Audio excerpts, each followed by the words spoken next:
dadka dhintayna waxa uu sababa waa munaafiqiinta miidiyaha u sababa burcaanu deganahay halka way yaaceen war yaacimayno war tan laba boqol qof joogin baan ku noolayn daadanu tuuray saacado nagumay qaadateen 2 saacadood baa lagu soo qabqabtay gudahood 250 wasiir in ka badan iyo in ka badanna gawaadhida la idinku qaadi lahaana wallahi diyaar ma maanta halkan aynu joognaa waa jeelkii weynaa ee magaalada Burco dhalinyaradii rabshadaha magaalada ka geystay iyo waalidiintoodiiba waa halka waa ku dhayi wixii magaalada Burco ka dhacay wax loo dul qaadan karo ma yahay marka ugu horeysa waanu u tacsiyeynaa dadkii inaga geeriyooday kuwii wax ku noqdayba waxaan leeyahay kuwii ku dhintayna Ilaahay jannada ha geeyo kuwii ku dhaawacmayna Ilaahay ha u boobadayo arinta ay loo soo kiciyay sharcigii gacanta loogu qaatay waxay ahayd arin khaldan oo aan waxba ka jirin oo laga hadlay wasiirka arrimaha guduhu hore uga hadlay isagoo Hargeysa jooga markii rabshaduba bilaabantay oo uu yiri waxba kama jiraan amniga wadankana isaga ay qaadisan madaxweynaha qaranku arintan isagoo u dhibrinaya dadkiisa in maanta dadkan la sii daayo waa fariintii uu waftigana u soo diray gobolkana ay isla gaareen odayadii oo ay damaano qaadeen rabshadaha noocan oo kale hadday mar dambe dhacaan inay mas'uuliyadooda qaadayaan waayeelku waxaan doonaynaa maanta halkan markaa inaan ka cadayno haddaan nahay wasaaradda arrimaha gudaha oo aan ahay wasiirul dawlihii wasiirkuna uu ii soo igmaday inaan afkiisa iyo afkaygaba aan ku hadlo iyo afka wasaaradda iyo afka waftiga oo uu hogaaminayay wasiirka arrimaha guduhu oo imika shir kale ku jira laga bilaabo maanta arinka dhacay ee ku tiri ku teenta waxaan wata cadaynaynaa inaanu waxba ku jirin aanay dhicina doonin maxaabiista xaqa ku xidhan iyadoo la helo mooyaane in aan maxaabiis kale la sii daynin madaxweynaha qaranku waxa uu damaano qaaday mid sheer ku jiro oo wadan kale meel kale ku xidhan iyo mid dibad jira iyo mid dal joogaba gaar uu maray inuu dantooda ka shaqeynayo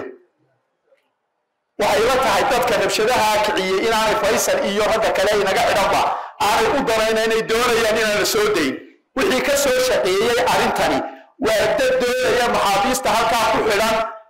in aan la soo dayn oo wanaagooda aan ka shaqeynayn weeye madaxweynaha waxa saaran waajib dastuuriya oo uu dhaar u maray sidii uu soo dayn lahaa dadka maxaabiista ee xidhan iyo kuwan jeelasha ku jirada sidoo arinta u dhamay lahaa waa waajib dastuuriya oo isaga saaran marka maanta laga bilaabo duuqaad la aqbali maayo in qofku intuu sharciga gacanta ku qaato oo uu dhagax qaato in uu ay ka dhacdo dhimasho iyo dhaawac qofkaas wuxuu noqonayaa dambiile marka gobolka Togdheer iyo gobolada kale waxa loo sheegayaa wixii arina ee yimaada in odayaasha la soo mariyo iyaguna ay maamulka gobolka iyo systemka dawladeed la soo maro oo aanay dhicin maanta kadib in dad inaga dhinto wada aan jirin oo been abuura inta la sheegayna iska ilaaliya waxaan dileey mar labaad waxa siyaanay dhicin waa la idin deynaya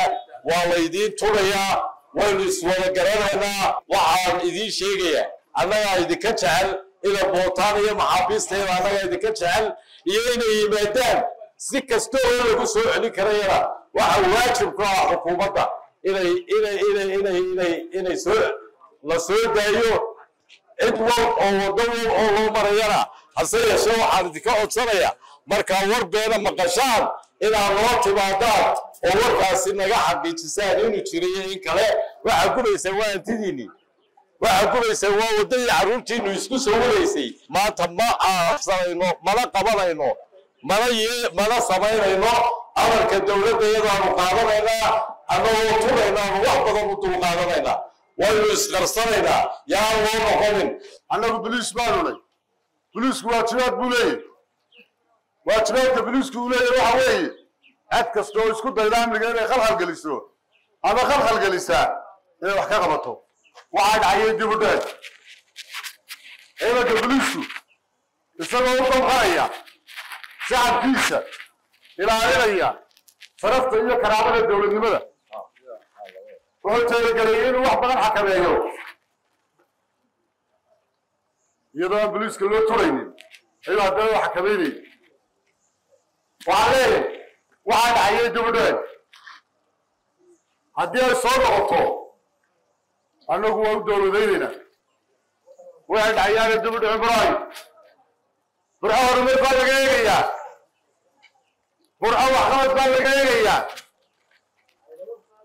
laakiin hadalladii munaafiqu keeneen inaynu ku taxadirnaa wanaagsan waxaynu isla qaadanaynaa oo keliya horumar baynu isla qaadanaynaa waxaan maanta dhacay ee iminka bacadka aynu u taaganahay inaanay dib dambayso u soo noqonin oo aanay dib u dhicin waxaan la hadlayaa dhallinyarada xidhnay ee la soo daayey inaanay hawshaasi dib u dhacaynin ma isla qaadannay sidaasay samayna qaadan sidaasaynu isku ognahay warka beenta ee la faafinayo ee xukuumaddeena laga faafinayo waxba kama jira dhalinyaro waxa weeye mustaqbalkiina ilaashada waxaa leeyahay waxqabadka gobolka Togdheer kulligood iyo dhalinyarada iyo dhammaan waxqabadka halka taagan baa la ilaaliyaa amniga gobolka hadda maanta haddii bulshadu soo dhigay waalidkina uu joogo waxa weeye waxaan waalidka farayaa inay carruurtooda wixii ka dambeeya shaqaan waxaan uga mahadnaqayaa cid kastoo gacan ka geysatay in hawshaysaa ku dhamaato waxay maanta halka ka dhacay mudaharaadkii caadiga ayaynu barannay wixii ku dhibanayay ku dhinteen ilaahay u naxariisto kuwa dhaawacmayna ilaahay u boogadayo kuwana mas-uuliyaddooda maanta waa la qaado waxaa qaaday odayaashooda iyo waalidiintooda wax dambe hadday dhacan shaqo kuma ammaanlayn xukuumadda cirkaa ageyso iyo halkay geynayso waxaana ugu mahadnaqayaa wixii aababiniba way naga yeeleen dadka saamaxa way naga yeeleen xilka dhibaatada dhacday la wareegay waa naga yeeleen maantana gebagabihii dadkii oo dhan u isfaaqay waxaan ku gebagabaynay dadkii xidhnaa la sii daayay